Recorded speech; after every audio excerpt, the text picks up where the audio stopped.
இது பாருங்கள், மிக அதிகமாக தமிழில் விற்பனை ஆகிற ஒரு பத்திரிகை தினத்தந்தி.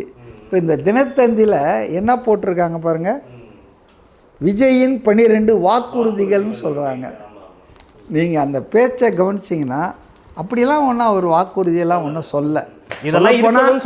சொல்லப்போனால் தேர்தல் வாக்குறுதிகளை நம்ம இன்னும் தயார் பண்ணிகிட்ருக்குறோம். அதை டீட்டெயிலாக பல விஷயங்கள் சொல்லுவோம், தேர்தல் நேரத்துக்கு முன்னால் அதை சொல்லுவோம் அப்படின்னாரு. அவர் இதை வாக்குறுதின்னு சொல்ல, தேர்தல் உறுதிமொழின்னு சொல்ல. ஆனால் அவர் சொன்னதை பல பேர் தவறாக புரிஞ்சிகிட்டு இருக்காங்கன்னு தான் நினைக்கிறேன்.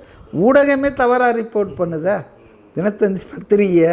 அப்போ சாதாரண நாட்கள் தவறாக தானே, ஏன்னா நம்ம அப்படி தானே பழக்கம். கலர் டிவி வாங்கி, மிக்சி கிரைண்டர் வாங்கி, இப்படி எல்லாம் பொருளாக கைண்டாக வாங்கி தானே நமக்கு பழக்கம்.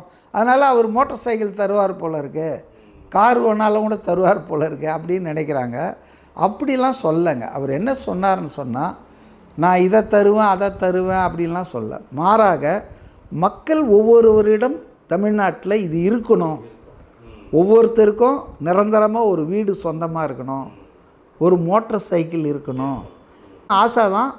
ஆனால் இப்போதைக்கு மோட்டார் சைக்கிள் இருக்கணும், ஒருத்தர் வீட்லேயும் நிரந்தரமான வேலை செய்கிற ஒருத்தர் இருக்கணும்.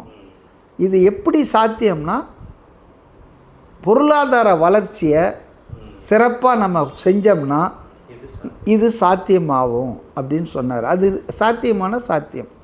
அதாவது விஜயுடைய பாலிசி எப்போவுமே பார்த்திங்கன்னா, மாசதுங் அந்த காலத்தில் சொல்லுவார், மீன் பிடிச்சு கொடுக்காத, மீன் பிடிக்க கற்றுக் கொடு, உதவி பண்ணாத, அவனுக்கு ஒரு வேலையை கொடு, அவன் சம்பாரிச்சுக்கிட்டோம். அப்போ அந்த மாதிரி. ஆனால் திராவிட கட்சிகள் பெரும்பாலும் அவங்க இலவசமாக கொடுத்து ஓட்டை வாங்கணுன்ற அந்த குறுகிய நோக்கத்திலேயே இந்த இலவச திட்டங்களை கொண்டு வராங்க.